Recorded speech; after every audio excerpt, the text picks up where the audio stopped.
you what is the anger of God. நல்லா தெரிஞ்சுக்கோங்க. கிறிஸ்தவர்களாயிருந்து இவைகளை குறித்து நாங்கள் தெரியாமல் இருப்போமானால் நாங்கள் எல்லாரையும் போல தான் ஆட்டம் போட்டு கொண்டு இருப்போம். ஆட்டம் போட்டு கொண்டு தான் இருக்கிறாங்க. போப்புக்கே இல்லை. போப்பு மேலே ஆண்டவருடைய கோபம் என்னைக்கு வெளியில் வரப்போகுதுன்னு எனக்கு தெரியல. தெரியுமா உங்களுக்கு? போப்பு என்ன சொல்றாரு தெரியுமா? ஹலோ, என்ன சொல்றார்? இயேசு தேவனுடைய குமாரன் இல்லையா? யார் சொல்றா? போப். இவர் நினைச்சு கொண்டிருக்கிறாரு ஆண்டவருடைய கோபம் இவர் மேல வராது இருக்காரு. ஆண்டவருடைய கோபம் இவர் மேல வந்துச்சுன்னா இவர் என்ன சீரழிய போறாரு என்று அவருக்கு தெரியல. நான் தைரியமா தான் சொல்றேன். இதை நான் டிவிலையும் போடுவேன். போப்பா இருந்து கொண்டு இயேசு கிறிஸ்து தேவனுடைய குமாரன் இல்லை என்று சொல்லுகிற அளவுக்கு அவருக்கு துணிகரம் வந்து விட்டதென்றால் அவர் அந்தி கிறிஸ்துவனுடைய முன்னோடி அல்லாமல் வேறு யாராய் இருக்க முடியும்? அது மட்டுமல்ல, அவர் என்ன சொல்லுகிறார்? அவர் லூசிபருடைய குமாரனா. வேதம் என்ன சொல்லுகிறது? கன்னிமரியாளிடத்துல பரிசுத்த ஆவியினால் பிறந்தார் என்று. இவர் சொல்லுகிறார் லூசிபருக்கு பிறந்தார் என்று. அப்ப லூசிபரும் கன்னிமரியாளும் இணைந்துதான் இயேசு பிறந்தாரா? இதை கேட்கறதுக்கு ஒருவருக்கும் நாதி வரலையா? எனக்கு வருது. அது வந்து இங்கிலீஷ்ல போட்டுற டிரான்ஸ்லேஷன் டிஃபரன்ஸ் இருக்கு. No. Please don't give excuse. He is defiling God's name. That's it. அல்ல, அது வந்து இத்தாலியன்ல போச்சு, இங்கிலீஷ்ல போட்டுறாங்க. அது போட்டது வந்து யாருன்னு தெரியாது நமக்கு. We don't care. He spelled out from his mouth the name of Lucifer. Why did he do that? Lucifer அவர் வாயிலிருந்து வந்ததை கேட்டோம்ல. இல்ல, அது நம்ம இத்தாலியன்ல தான் போச்சு. அத பார்த்தா அது வந்து இங்கிலீஷ்ல gate. No. He is the forerunner of Antichrist. நான் போயிட்டு அதை செக் பண்ணி பார்த்தேன். யாருமே அதை பத்தி சொல்லல. அதனால ஒருத்தன் சொல்ல மாட்டாங்க. ஏன் சொல்ல மாட்டாங்க? தேவனுக்காக நிக்கிற ஒருவனும் இல்ல. இல்ல, அப்படி இல்ல. அதுதான் கரெக்ட். No. தேவனுக்காக நிக்கிற ஒருவனும் இல்ல. எல்லாம் காம்ப்ரமைஸ். எல்லாம் ஒத்து போறாங்க. போப் சொன்னதுனால சரின்னு ஒத்துக்கொள்றாங்க. அது மாதிரி தான் லூசிபர் சொன்னதுனால ஏவாள் ஒத்துக்கொண்டு இன்னைக்கு உலகம் பூரா சாபத்து கொண்டு இருக்கு. இவர் லூசிபருடைய பிள்ளையா போப் சொன்னான்னு உலகம் பூரா நினைச்சதுன்னா 1.2 billion people are going to hell. அதை ஞாபகத்தில் வச்சுக்கிட்டு பேசுங்க. அவன் சொன்னது மொழியில தப்பா அல்லது மொழி பெயர்ப்புல தப்பாங்கிறது நமக்கு பிரச்சனை இல்லை. That is not the point. The point is he is misleading 1.25 billion of people into hell against Christ. கிறிஸ்துவுக்கு விரோதமாக வேதம் தெளிவா சொல்கிறது. இயேசுவை மாமிசத்தில் வெளிப்பட்ட தேவகுமாரன் என்று சொல்லாத எவனும் அந்தி கிறிஸ்து என்று வேதம் சொல்லுகிறது. இதைத்தான் நான் நம்புவேன். எவன் என்ன சொன்னாலும் அதை பற்றி எனக்கு கவலை இல்லை.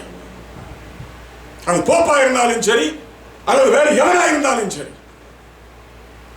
எவன் பேசினாலும் இந்த வார்த்தைக்கு எதிராக பேசினால் அவன் அந்தி கிறிஸ்து தான்.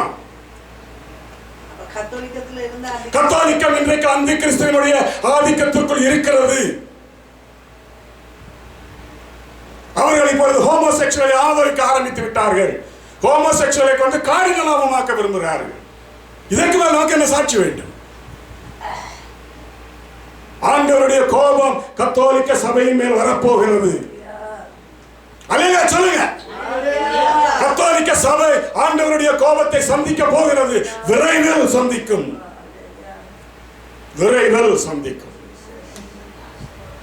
ஆண்டவர் அமைதியா இருந்து காலம் முடியடைய போகிறது. தாமதிக்கிறார் என்று சிலர் நினைக்கிறபடி அவர் இன்னும் தாமதிக்க மாட்டார். நான் ஆண்டவர் பக்கம். அவர் தாமதிக்க மாட்டார். அவர் தாமதிக்க வேண்டாம் என்று தான் நானும் நினைக்கிறேன். இயேசு பரிசுத்த ஆவியானவரும் தூதர்களும் சொல்கிறார்கள், ஆண்டவரே சீக்கிரமாய் வாரும். அவர்களோடு கூட சேர்ந்து நாங்களும் சொல்லுவோம், ஆண்டவரே சீக்கிரமாய் வாரும். இந்த நாசங்களை எல்லாம் நீக்கும். சீக்கிரமாய் வாரும் என்று நாங்களும் பரிசுத்த ஆவியானவரோடு கூட சேர்ந்து சொல்லுவோம்.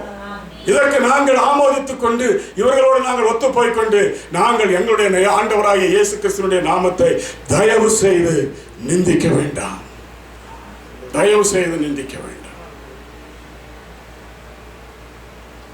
பெரிய மனிதர் என்று ஒருவர் இருப்பதினாலே அவர் சொல்லுவது சரி என்று சொல்லி ஏற்றுக்கொள்வதற்கு வேதம் நமக்கு போதிக்கவில்லை. வேதம் என்ன போதிக்கிறது? நான் சொல்வதை நீ கேட்டு கீழ்ப்படி. வேதம் என்ன சொல்கிறதோ அதை பார்த்து மட்டும் நீ கீழ்ப்படி. ஒருவனும் எதிர்க்கிறதற்கு பலனும் இல்லை. அவர்களுக்கு உண்மையாக அறிவும் இல்லை. அறிவு மழுங்கி போச்சு.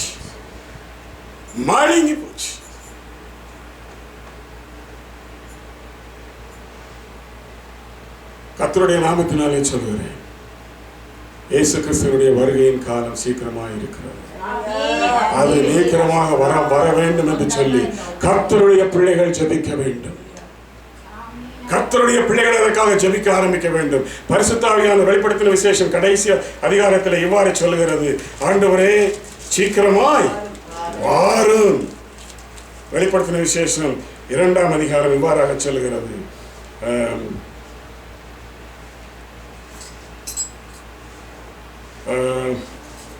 பரிசுத்த ஆவியானவரும் சீக்கிரமாய் வாரும் என்று சொல்கிறார். வெளிப்படுத்தின விசேஷம் 22ஆம் அதிகாரம் 20ஆம் வசனத்தை வாசியுங்கள். இதோ சீக்கிரமாய் வருகிறேன், அவனுடைய கிரியைகளின்படி அவனவனுக்கு நான் அளிக்கும் பலன் என்னோட கூட வருகிறது. நான் அல்பாவும் அமைக்கவும் ஆதியும் அந்தமும் முந்தினவரும் பிந்தினவருமா இருக்கிறேன்.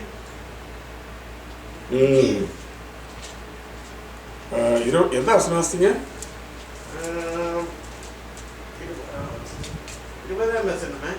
20 வாசிங்க. இவைகளை சாட்சியாக அறிவிக்கிறவர் மெய்யாகவே நான் சீக்கிரமாய் வருகின்றேன் என்கிறார். ஆமென். கர்த்தராகிய இயேசுவே வாரும். ஆமென். கர்த்தராகிய இயேசுவே வாரும். இதுதான் கிறிஸ்தவங்களுடைய எச்சரிப்பின் சத்தமாக இருக்க வேண்டுமே தவிர, இந்த கடைசி காலத்தில் அவர் இயேசு கிறிஸ்து கடவுளுடைய குமாரன் அல்ல, லூசிபருடைய குமாரன் என்று சொல்லுவது கடைசி அல்ல. இது நம்மை அழிக்க போகிற சத்தம். கடைசி சத்தம் என்ன? இயேசுவே வாரும். இப்பொழுது போப் எழுந்து நின்று இயேசுவே வாரும் என்று சொல்லி இருந்தால் அவரை பாராட்டலாம். ஆனால் அவர் கடைசி காலத்தில் அவர் இயேசு கிறிஸ்து தேவனுடைய குமாரன் அல்ல என்று சொல்லுவாரானால் அவர் அந்தி கிறிஸ்துவுடைய முன்னோடி அல்லாமல் வேறு யாரா இருக்க முடியும்? சொல்ல வேண்டியதை சொல்லாமல், வேதவசனம் சொல்லுகிறதை சொல்லாமல் தான் இஷ்டத்துக்கு சொல்வதனாலே அவர் தேவனுடைய பிள்ளை என்று நாங்கள் ஏற்றுக்கொள்ள முடியுமா? அவர் தேவனுடைய வாசகத்தை சொல்கிறார் அல்லது தேவனுடைய வசனத்தை சொல்கிறார் என்று நாங்கள் ஏற்றுக்கொள்ள முடியுமா? முடியவே முடியாது. இதை ஏற்றுக்கொண்டால் நாங்கள் தேவ தூஷணம் சொல்கிறவர்களாய் இருப்போம். நாங்கள் தேவனை தூஷிக்கிறவர்களாய் இருப்போம். நாங்கள் இயேசுவை நிராகரிக்கிறவர்களாக இருப்போம். நாங்கள் இயேசுவை நிந்திக்கிறவர்களாக இருப்போம். நாங்கள் இயேசுக்காக நிற்போம். அதை மாத்திரம் செய்ய நீங்கள் ஆயத்தப்படுங்கள். உலகம் என்ன எப்படி போனாலும் அதை பற்றி நமக்கு கவலை இல்லை. ஆண்டவருடைய கோபம் என்னவென்று இவர்களுக்கு இன்னும் தெரியவில்லை. ஆண்டவருடைய கோபம் என்னவென்று தெரிய வேண்டுமானால் இந்த வேதத்திலே தான் நாம் கற்றறிந்து கொள்ள வேண்டும். அவருடைய கோபம் vengeance is mine என்று சொல்கிறார். என்ன சொல்கிறார்? Vengeance is mine. I will repay, saith the Lord. Vengeance is mine, I will repay, saith the Lord. எங்க வசனம் இல்ல இங்க புதிய பாடல் இருக்கு. Vengeance is mine. அது ஹீப்ரூஸ்ல வருது. ஹீப்ரூஸ் 10:30. 10:30.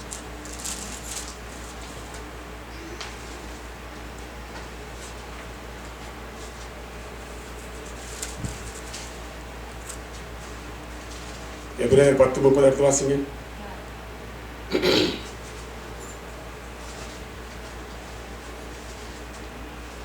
பழிவாங்குதல் எனக்குரியது, நானே பதில் செய்வேன் என்று கர்த்தர் சொல்லுகிறார் என்றும் கர்த்தர் நம்முடைய ஜனங்களை நியாயம் தீர்ப்பார் என்றும் சொன்னவர். கர்த்தர் யாருடைய ஜனங்களை நியாயம் தீர்ப்பாரா? என்ன ஊர்ல இருக்க உலகத்துல இருக்கிறவங்களை நியாயம் தீர்ப்பான்னு சொல்றாரு, அது வேற. கர்த்தர் தம்முடைய ஜனங்களை நியாயம் தீர்ப்பார் என்று சொன்னவர் இன்னார் என்று அறிவோம். அடுத்த வசனம். ஜீவனுள்ள தேவனுடைய கைகளில் விழுகிறது பயங்கரமாய் இருக்குமே. ஜீவனுள்ள தேவனுடைய கரங்களில் விழுவது பயங்கரமாக இருக்குமே. ஜீவனுடைய தேவனுடைய கரத்துல போய் விழுக்கூடாது. ஆண்டவர் இவ்வளவு அமைதியாக இருக்கிறார் என்று நான் போன முறையே உங்களுக்கு சொல்லும் பொழுது நான் சொன்னேன், அவர் பொறுமையாக இருக்கிறார், அமைதலாக இருக்கிறார். ரட்சிக்கப்படுவதற்கான ஆட்கள் இன்னும் இருக்கிறது என்று சொல்லி அவர் பொறுமையாக இருக்கிறார். இயேசு கிறிஸ்துவ உலகத்தில் அனுப்பி அவர் மூலமாக ரட்சிக்கப்பட வேண்டிய யாவரும் ரட்சிக்கப்பட வேண்டும் என்பதற்காக நீடிய பொறுமையுள்ளவராய் இருக்கிறாரே தவிர, அவர் அமைதியாக இருப்பதினாலே யார் என்ன வேண்டுமானாலும் செய்து கொண்டு போகலாம் என்கிற அர்த்தம் அல்ல. இன்றைக்கு உலகமும் சரி, எல்லாம் சரி, நடக்கிற காரியங்கள் ஒவ்வொன்றையும் பார்க்கும் பொழுது சீக்கிரமாய் ஆண்டவரே வாரும் வாரும் வாரும் என்று சொல்வதை தவிர வேறு ஒன்றும் கிறிஸ்தவர்களுடைய ஜெபமாகவோ கூக்குரலாகவோ இருக்கக்கூடாது என்று நான் நம்புகிறேன். ஹல்லேலூயா, ஹல்லேலூயா. ஜெசுவைட் போப் வந்து ஜெசுவைட் பாஸ்டர். அவங்க வந்து முன்னாடி எப்பவுமே கிறிஸ்தவர்களுக்கு விரோதமாக தான் இருப்பாங்க. அவங்க வந்து கிறிஸ்தவர்களுக்கு அப்படி அப்போசிட் தான் பண்ணுவாங்க. அவங்களுக்கு பைபிள் எதுவும் சத்தியமே அவங்க வெளிப்படக்கூடாது, அதுதான் அவங்க விருப்பம். ஸோ இல்லை சொல்கிறாங்க, அதுதான் அவங்களோட இது. அப்போ அதான் அது வந்து அந்த இது நீங்கள் அது அப்புறம் ஜெஸ்வைட்ஸ் இதெல்லாம் இருக்குது, நிறைய பைபிள் காலேஜ்லாம் இங்கே இருக்குது டவுன் டவுனில். அதெல்லாம் வேஸ்ட் தான், எல்லாம் அங்கே போனால் எல்லாமே வேஸ்ட். அங்கே போய் படித்து வர்றவங்கலாம் என்னத்துக்கு படிக்கிறாங்கன்னு தெரியாது. முதலாவது இது கொஞ்சம் வேறு கொஞ்சம் சைடில் போகுது. முதலாவது கத்தோலிக்கர்கள் கிறிஸ்தவர்களா? நல்ல சத்தமா சொல்லுங்க பாப்போம். கத்தோலிக்கர்கள் கிறிஸ்தவர்கள் இல்லை, இல்லை. 100 தடவை 1000 தடவை சொல்லுவேன், கத்தோலிக்கர்கள் கிறிஸ்தவர்கள் அல்ல. அவர்கள் கிறிஸ்துவின் நாமத்தை உச்சரிப்பதற்கு அருகதையற்றவர்கள். அவர்கள் வேண்டுமானால் கன்னி மேரியை உச்சரித்துக் கொண்டு போகட்டும். Who cares? Mary is not going to save them. Mary is not going to help them.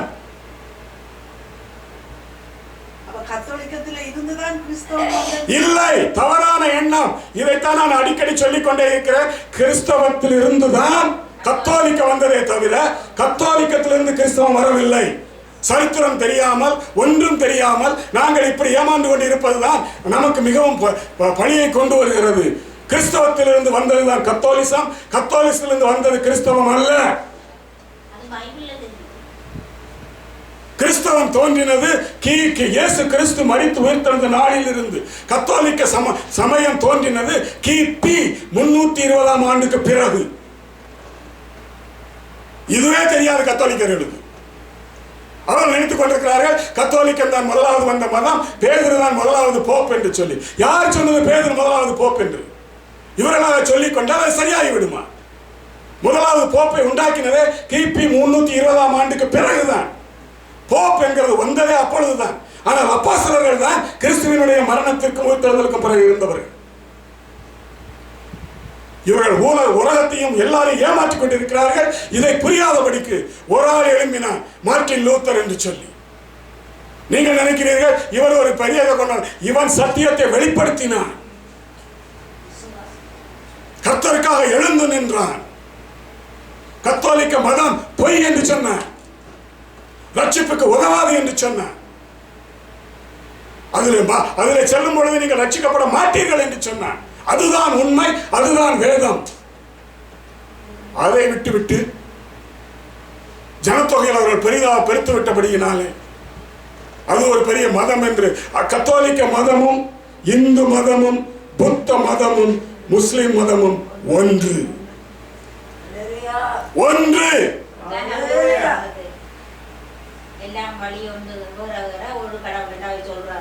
இயேசு கிறிஸ்துவை மெய்யாக பின்பற்றுகிற மதம் ஒன்றுதான் கிறிஸ்தவ மதமே தவிர கத்தோலிக்கரோ அல்லது யெகோவா விட்னஸோ அல்லது சால்வேஷன் ஆர்மியோ அல்லது செவன்த் டே அட்வென்டிஸ்டோ நமக்கு அதை பற்றி கவலை இல்லை. இயேசு ஒருவர் தான் தெய்வம், இயேசு ஒருவர் தான் ரட்சகர். அவர் இல்லாமல் ஒருவரும் இந்த உலகத்திலிருந்து ரட்சிக்கப்பட போவது இல்லை. இதை தவிர எந்த உபதேசத்தை யார் பேசினாலும் அது கிறிஸ்துவுக்கு விரோதமான உபதேசம். அதை ஏற்றுக்கொள்வோமானால் நாங்களும் கிறிஸ்துவுக்கு விரோதமானவர்கள் என்பதை மனதிலே வைத்துக் கொள்ளுங்கள். இதை நான் மேடைகளிலே பேசி இருக்கிறேன். இதை எத்தனையோ பேரிடம் நான் தர்க்கம் பண்ணி இருக்கிறேன். ஒருவராவது இதை எதிர்க்கவும் முடியவில்லை, இது தவறு என்று நிராகரிக்கவும் முடியவில்லை. கத்தோலிக்க பிரீஸ்டுகள் மத்தியிலும் இதை பேசி இருக்கிறேன். அவர்களும் நீங்க சொல்வது சரிதான், உமக்கு எங்கேயா இந்த அறிவு வந்தது என்று தான் கேட்டார்களே தவிர. அதுக்கு 11:26 ஆக்ட்ஸ் 11:26 படிங்க. அது உங்களுக்கு கரெக்டா கொடுக்கும்.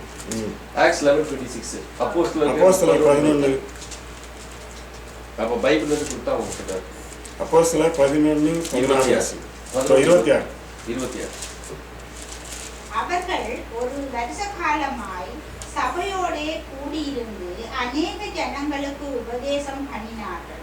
முதல் அந்தியோகியாவிலே சீசர்களுக்கு கிறிஸ்தவர்கள் என்கின்ற பெயர் வழங்கிற்று. எப்பொழுது? இயேசு கிறிஸ்து உயிர்த்தெழுந்த பிறகு 30 ஆண்டுகள் அந்தியோகியாவிலே சபை ஸ்தாபிக்கப்படும் பொழுது சரித்திரம் சொல்லுகிறது AD 30. அப்ப கிறிஸ்தவர்கள்ங்கிற பெயர் எப்பொழுது இருந்தது? AD 30. early church பேர் அவர்கள் தான் கிறிஸ்தவர்கள் என்கிற பெயர் வந்தது. கத்தோலிக்க வந்தது என்று பைபிள்ல சொல்லப்படலை. அது இந்த இதுக்கு அப்புறம் வந்தது. யாரு? கான்ஸ்டன்டைனுக்கு பிறகு வந்தது. கான்ஸ்டன்டைன் என்கிற அரசன் எல்லா கிறிஸ்தவர்களையும் ஒன்றாக இணைக்க வேண்டும் என்று சொல்லி கத்தோலிசம் என்று கொண்டு வந்தான். ஏனென்றால் கத்தோலிசம் என்று சொல்வதற்கு மறுபெயர் என்னவென்றால் யூனிட்டி என்று அர்த்தம், யூனியன் என்று அர்த்தம். அவங்க என்ன மீன் பண்றாங்க பாஸ்டர்? இந்த புராட்டஸ்டன்ட்ல வந்ததுல மார்ட்டின் லூதர் வந்தா அதுல இருந்து வந்தேன்னு சொல்லி அதை சொல்றாங்க. அதை தான் அவங்க என்ன பண்றாங்க, அது அந்த இதை மறந்துட்டாங்க. அவங்களுக்கு அந்த இது தெரியாது, அந்த அடிப்படை அந்த இது தெரியாது. அதனால தான் அவங்க அப்படி சொல்றாங்க. அடிப்படை தெரியாதுன்னா சொல்றீங்க? இல்ல தெரிஞ்சு மறுதளிக்கிறாங்கன்னு தான் நான் சொல்லுவேன். இல்ல தெரியாது, இல்ல தெரியாது. No no no no pope தெரியாத மாதிரி பேசுறாரா? தெரிஞ்சுதான் பேசுறார். எல்லாம் தெரியும், வேதம் அவருக்கு தலைகளாக தெரியும். ஆனா அவங்க கண்ணு திறக்கப்படல. Who cares? When the devil has blinded them, they want to follow the devil. Who cares? இல்ல அவங்க சாத்தானோட தூதர்கள். அதான், that's what I'm saying. சரி, ஆனா the angel of Satan. இதுவரையிலும் நம்ம கத்தோலிக்களை பத்தி அதிகமா பேசக்கூடாது, அமைதியா இருக்கணும் என்று நினைத்துக் கொண்டிருந்தேன். ஆனால் இனி பேசாமல் இருக்க மாட்டேன். கண்டிப்பாக பேசுவேன். போதும், இவ்வளவு காலம் பொறுமையா இருந்தது போதும். இனி பொறுமையா இருந்தால் நான் கடவுளுக்கு பதில் சொல்ல வேண்டும். நான் ஆண்டவருக்கு பதில் சொல்வதுதான் நான் விரும்புகிறேன். ஆனா இப்ப நிறைய கேத்தலிக்ஸ் அப்படி இல்ல பாஸ்டர், அவங்க தெரியாம இருக்காங்க. அதனால கேத்தலிக்ஸ் தெரியாம இருக்காங்க, ஆனால் போப் தெரிஞ்சுதான் பேசுறாங்க. அவங்க அதான் அப்ப அவங்களுக்கு நம்ம பைபிள்ல இருந்தா சொல்லி கொடுக்கணும். அவங்களுக்கு எப்படி போய் சொல்றது? அவங்க சபைக்கு வர மாட்டாங்க, சொல்லியும் கேட்க மாட்டாங்க. அவங்க எங்க போப் சொல்றதுதான் சரியில்லைவாங்க. நீங்களும் நானும் போய் சொன்னா அவங்க சரின்னு சொல்ல போறாங்களா? போப்பு சொல்றது தவறுன்னு அவங்களுக்கு என்னைக்கு நம்ம உணர்த்துக்கிறோமோ அன்னைக்கு தான் அவங்க திருந்துவாங்களே தவிர மற்றபடி அவங்களுக்கு ஒரு மண்ணாங்கட்டியும் தெரியாது. யார் போய் சொல்றது? கத்தோலிக்கிட்ட யார் போய் சொல்றது? இது கத்தோலிக்க சபைக்கு போனால் அவங்கள பேச விடுவாங்களா? ஒருவரும் பேச விட போறாங்க. ஆனால் கர்த்தருடைய கோபாக்கினை இவர்கள் மேல் தான் முதலாவது வரப்போகிறது என்பதை அறியாமல் இவர்கள் பேசிக்கொண்டு இருக்கிறதை பார்க்கும் பொழுதுதான் நமக்கு மிகவும் வேதனையாக இருக்கிறது. கிறிஸ்தவர்களுக்கு வெளிப்படுத்த இயலாதே பாஸ்டர். எப்படி சொல்றாரு? இப்படி சொல்றத வெளிப்படுத்த இயலாதே. ஏன் வெளிப்படுத்த இயலாதுன்னா யூடியூப்ல தான் நாருதே. யூடியூப்ல தான் நாருதே.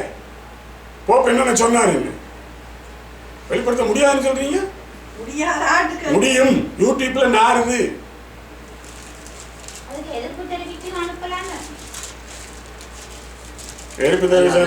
நம்முடைய ப்ராப்பரா அந்த டிரான்ஸ்லேஷன் அது போட்டிருக்கிறது அந்த டிரான்ஸ்லேஷன் இது பண்ணலாம்.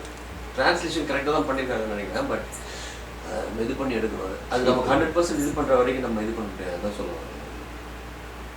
போதும் பிரதர், இது வரைக்கும் பொறுமையா இருந்தது போதும். இல்ல அந்த டிரான்ஸ்லேஷன் அவங்க சொன்னது இன்னும் பொறுமையா இருந்தோம்னா நம்ம தொலைஞ்சு குர்பான்னு சொல்லுவாங்க. அதான் குர்பான், அதான் அவங்களோட டிரான்ஸ்லேஷன் அந்த மாதிரி பாடும்போது. இன்னொன்று சொல்லட்டுமா?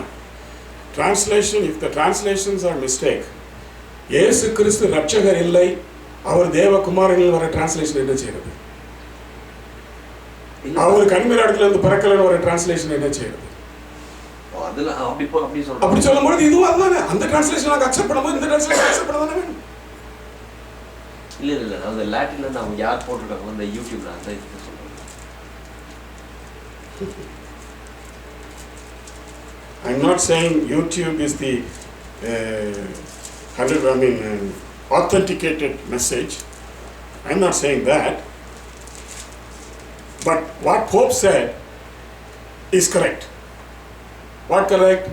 That he is the son of Lucifer. அதை என்னால் மறுக்கவே முடியாது. அதை மறுக்கிறதுக்கு எனக்கு கொஞ்சம் கூட மனசும் இல்லை, எனக்கு அதை பற்றி ஒத்துக்கொள்ள முடியவும் இல்லை.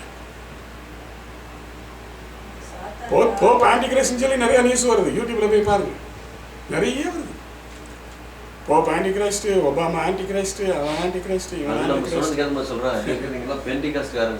நோ நோ நோ நோ, கிறிஸ்தவன், நான் கிறிஸ்தவன் ஐயா, இயேசு கிறிஸ்துவினுடைய பிள்ளை, அவனுடைய ஊழியக்காரன். நான் பேசுவேன். நான் பெந்தேகோஸ்தேவும் கிடையாது, காரிஸ்மாட்டிக்கும் கிடையாது, ஆங்கிலிக்கனும் கிடையாது, லூத்தரனும் கிடையாது, பிரெஸ்பிட்டேரியனும் கிடையாது, பாப்டிஸ்டும் கிடையாது.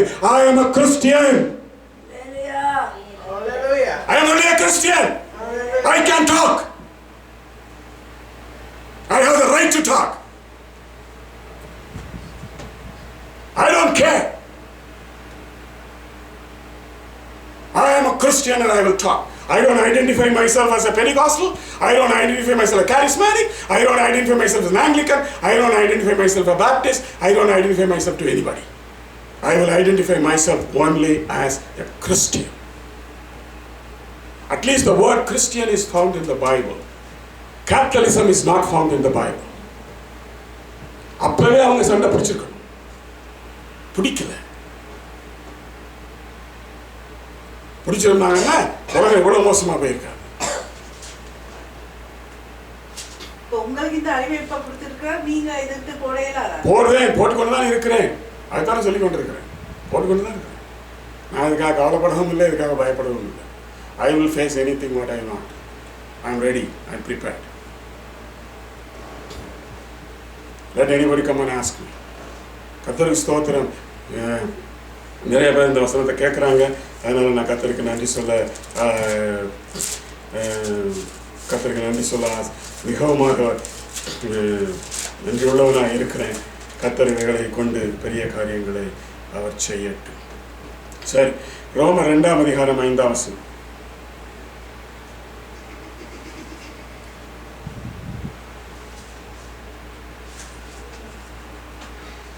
உங்களுக்கு தெரியாது, நீங்கள் எத்தனை பேர் தெரியுமோ தெரியும்.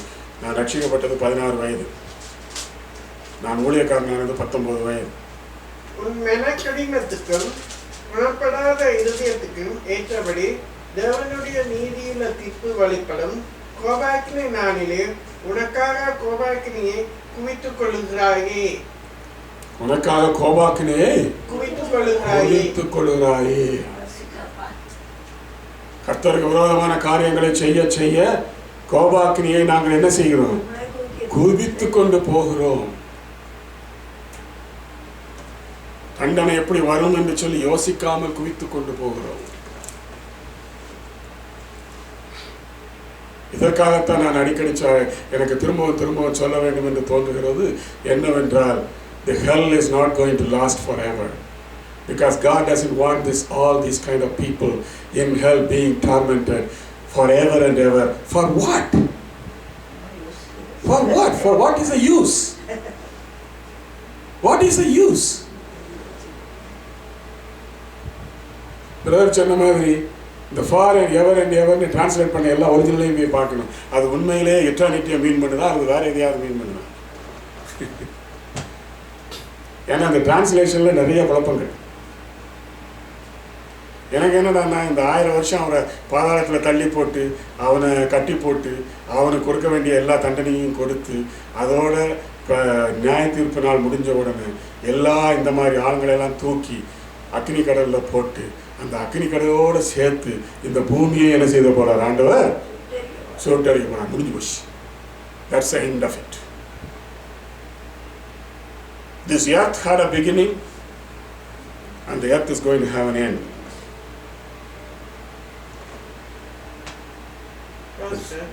அதிலேயே 8ஆம் வசனம் சொல்லுது, ரோமர்ல சண்டைக்காரனாய் இருந்து சத்தியத்துக்கு கீழ்ப்படியாமல் அநியாயத்துக்கு கீழ்ப்படுகிறவர்களுக்கோ உக்கிர கோபாக்கினை வரும். உக்கிர கோபாக்கினை வரும். தாவீது என்ன சொல்லுகிறான்? இஸ்ரவேல் ஜனங்களை கர்த்தர் இவ்வளவு தூரம் வெளியிலே கொண்டு வந்த பிறகும் வனாந்தரத்திலே அவர்களுக்கு என்ன செய்தாரான்? கர்த்தருக்கு என்ன செய்தாங்களாம்?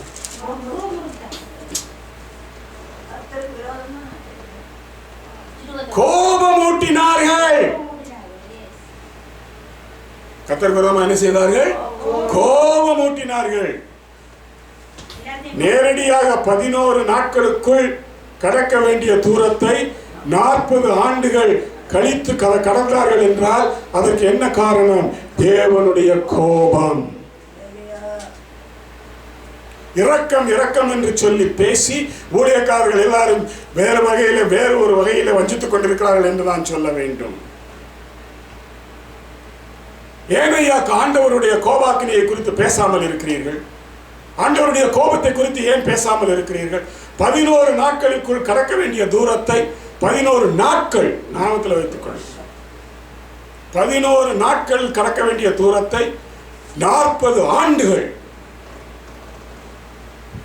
அவர்களை வாதித்தார் என்று வேதம் சொல்லுகிறது. அவர்கள் தேவனுடைய கோபத்தை உணர வேண்டும் என்று வேதவசனம் சொல்லுகிறது. கோபம் மூட்டினார்கள் என்று சொல்லப்படுகிறது. ஏன் இந்த கோபம் இப்பொழுது காணப்படவில்லை? இயேசு கிறிஸ்துவுக்கு ஸ்தோத்திரம் உண்டாவதாக. ஏன் அந்த கோபம் இப்பொழுது வெளிப்படவில்லை? இயேசு கிறிஸ்துவினால், அவருடைய மரணத்தினால், அவருடைய கிருபையினால் அப்படிப்பட்ட கோபாக்கினை இப்பொழுது உடனடியாக வெளிப்படவில்லை, காத்துக் கொண்டிருக்கிறது. டே ஆஃப் த ஜட்ஜ்மெண்ட் வரைக்கும், நியாய தீர்ப்பின் நாள் வரைக்கும் காத்துக் கொண்டிருக்கிறது. இப்பொழுது வெளிப்படாமல் இஸ்ரவேல் தாம் தெரிந்து கொண்ட ஜனமாகிய இஸ்ரவேலர்கள் மேல் கோபம் வெளிப்படாததற்கு காரணம் வேத வசனம் சொல்கிறது, மோசே குறுக்க நின்னான். அது தெரியுமா உங்களுக்கு? மோசே குறுக்க நின்னதுனாலதான் அவங்களை கொஞ்சம் கொஞ்சமாக அவர் என்ன செய்தாரு? தப்பிக்க விட்டார். இல்லைன்னா அழிச்சு போட்டிருப்பார். வேத வசனம் சொல்றாரு. ஆண்டவர் தேவனுக்கும் ஜனங்களுக்கும் மத்தியிலே மோசே நின்றான். அவனை பார்த்து அவனுடைய வேண்டுதலுக்காக, அவனுடைய கதறுதலுக்காக, அவனுடைய ஜபங்களுக்காக கர்த்தர் இந்த ஜனங்கள் மேல் வர வேண்டிய கோபாக்கினையை குறைவாக செய்தார். அதற்கு மேலாக மோசேயிலும் பெரியவர் இயேசு கிறிஸ்து இப்பொழுது தேவனுக்கும் மனிதனுக்கும் மத்தியிலே நிற்கிறபடியினால் அந்த கோபாக்கினை வெளிப்படாமல் இருக்கிறது. கோபம் வந்த பொழுது ஆரோனை நிராகரித்தார். மோசே ஜெபித்தார், ஆரோனை சேர்த்துக் கொண்டார். தேவ கோபம் வெளிப்படும் பொழுது எலியா அக்கினியை வரவழைத்தான், அக்கினி வந்தது. எலிசா தீர்க்கதரிசிகளின் மேல் அக்கினியை பொய் தீர்க்கதரிசிகள் மேல் அக்கினியை வரவழைத்தான், வந்தது, அழித்து போட்டது. அந்த கோபம் இப்பொழுது வெளிப்படாமல் இருப்பதற்கு ஒரே காரணம் போப்பாண்டவர் அல்ல, பிரசங்கிமார்கள் அல்ல, போதகமார்கள் அல்ல, வேதத்தை புரட்டுகிறவர்களால் அல்ல. அது நின்று கொண்டிருப்பதற்கு ஒரே ஒரு காரணம் இயேசு கிறிஸ்து. அவர் அதை தடுத்துக் கொண்டிருக்கிறார். அவர் எங்களுக்காக பரிந்து பேசிக் கொண்டிருக்கிறார், எங்களுக்காக மத்தியஸ்தராக இருக்கிறார். இயேசு இல்லை என்றார் கோபம் வெளிப்பட்டு இருக்கும். இயேசு கிறிஸ்து மத்தியஸ்தராக நின்று கொண்டு அதை தடுத்துக் கொண்டிருக்கிறார். இதே சமயத்தில் ஒன்றை சொல்லி நான் இன்றைக்கு முடித்துக் கொள்ள விரும்புகிறேன். ஒருத்தர் கேட்டார், இப்ப இயேசு கிறிஸ்துவுக்கு கோபம் வருமா? இயேசு கிறிஸ்து கோபம் வருமா? வராது. வருமா? வராதா? இயேசு கிறிஸ்துவுக்கும் கோபம் வரும். ஒரு முறை இந்த உலகத்தில் இருக்கும் பொழுது அவருடைய ஆலயத்தை அவர்கள் கள்ளக்கோயிலாக மாற்றின பொழுது அவருக்குள்ளாக பக்தி வைராக்கியம் பொங்கி எழுந்தது, கோபம் வெளிப்பட்டது.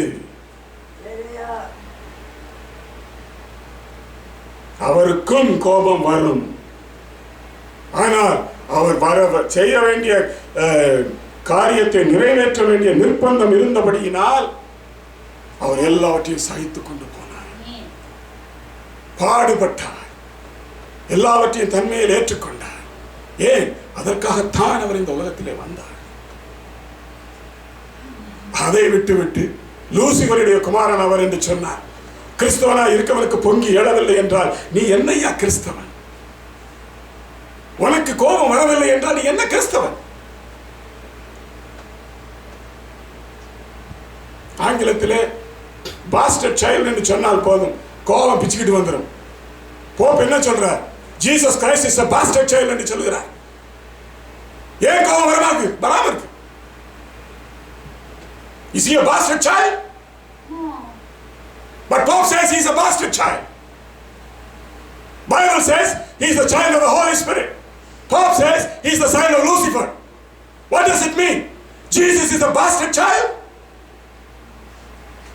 My blood is boiling. Whoever it is, whether it is Pope or any Tom, Dick and Harry, who cares? If anybody says Jesus is a bastard child, I will stand against him. Whoever it is. தமிழ சொன்னா கேவலமான வார்த்தையை சொல்லணும் என்று நான் பேசாம இருக்கிறேன். வாய் கூசாமல் சொல்லுகிறார். தமிழ சொன்னா அது எவ்வளவு கேவலம் தெரியுமா? அது பொய்யான, அது கேவலமான வார்த்தை, தூஷண வார்த்தை. But that's what he says. But Jesus Christ is keeping quiet because he wants to fulfill what he said for. Day of judgment, நியாயத்தீர்ப்பின் நாள் வரைக்கும் தான் அவர் பொறுமையும் அன்பும் சாந்தமும் இரக்கமும் மனதிற்கமும் உடையவர். அன்றைக்கு பிறகு அவர் நீதியுள்ள நியாயாதிபதியும் கோபாக்கு என்னது வெஞ்சன்ஸ் இஸ், நான் அவர்களுக்கு நியாயத்தின்படி அவர்களுக்கு கொடுப்பேன் என்று. நல்லா யோசித்து பாருங்க. ஓப்பனா அவர் சொல்றாரு டே ஆஃப் ஜட்ஜ்மெண்ட்ல. யாரை பார்த்து சொல்றாரு? துன்மார்க்கரை பார்த்து சொல்றாரு. உங்களுக்காகவும் உங்கள் பிள்ளைகளுக்காகவும் உலக தோற்றம் முதல் ஆயத்தம் பண்ணப்பட்ட நரகத்துக்கு போங்கள்னு சொல்லுது. அப்போ அவன் அன்பு எங்க போச்சு? Where did his love go?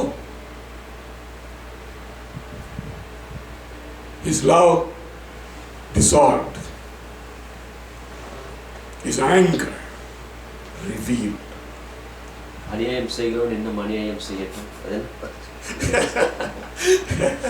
Because Jesus, அதாவது என்னன்னா, those who are doing against God are not going to listen to anything and change. That is why he says, let them do it. I know what I'm going to give it to them. அவர்களுக்கு என்ன கொடுக்க போறது எனக்கு தெரியும் சொல்ல. அவங்க என்ன செய்யறாங்க தெரியுமா? இதனுடைய அர்த்தம் என்ன தெரியுமா? They claim that what they are doing is right. அநியாயத்தை அவங்க என்ன செய்யறாங்க? நியாயப்படுத்துறாங்க. அநியாயத்தை நியாயப்படுத்தின ஆண்டவர் பிடிக்காது தெரியுமா உங்களுக்கு? Throughout the Bible, everybody who accepts sin as a sin, transgression as a transgression, தவறை தவறு என்று ஒத்துக்கொள்கிறவன் மேல் தான் கர்த்தர் என்ன செய்திருக்கிறார்? பிரியமாக இருக்கிறதை வேதம் சொல்கிறார். தவறு செய்துவிட்டு அந்த தவறை நியாயப்படுத்தின எவனும் கர்த்தருடைய சமூகத்தில் நின்றதில்லை. அப்பாலே போ சாத்தானே. ஏனென்றால் தவறு செய்ய தூண்டுகிறவனும் தவறு செய்கிறவனும் யாரு? சாத்தான். அதை கேட்டுக்கொண்டு ஆண்டவர் சும்மா இருக்க மாட்டேன்.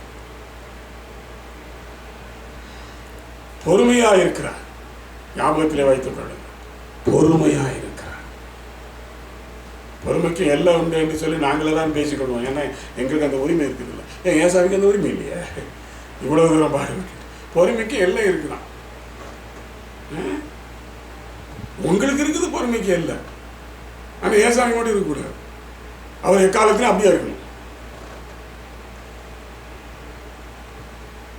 நான் இன்னும் வெளிப்படுத்துகிற விசேஷத்துக்கு வரல.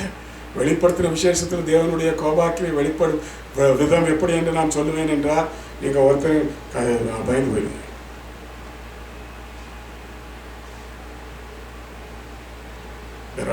வெளிப்படுத்தின விசேஷம் அப்படிப்பட்ட காரியங்களை வெளிப்படுத்துகிறது. இது கடைசி காலத்தில் கொடுக்க வேண்டிய எச்சரிப்பின் செய்தி. கர்த்தர் நிச்சயமாக இதனுடைய பலனை எங்களுக்கு தருவார். கேட்கிறாங்களோ கேட்கலையோ அதை பற்றி நான் கவலைப்பட போவதில்லை. அதை பற்றி எங்களுக்கு கவலையும் இல்லை. ஆனால் சொல்ல வேண்டிய கடமை எங்களுக்கு இருக்கிறது. சொல்லித்தான் ஆக வேண்டும். தெரிந்தவைகளை சொல்லாமல் இருப்பதும் இயேசு கிறிஸ்துவை பற்றி சொல்லாமல் இருப்பதும் நாங்கள் செய்கிற பாவம். எல்லாம் மனசில் வச்சுக்கோங்க. பாவம் செய்வது ஏதோ குற்றம் பண்ணுறதுனால இல்லை. இயேசு கிறிஸ்துவை பற்றி நீங்கள் சொல்லாமல் இருந்தாலே அது என்னது? பாவம். அதுவும் நம்ம தலையில் தான் முடியும். கர்த்தர் நமக்கு உதவி செய்வார். நம்மளுக்கு ஜெபிப்போம்.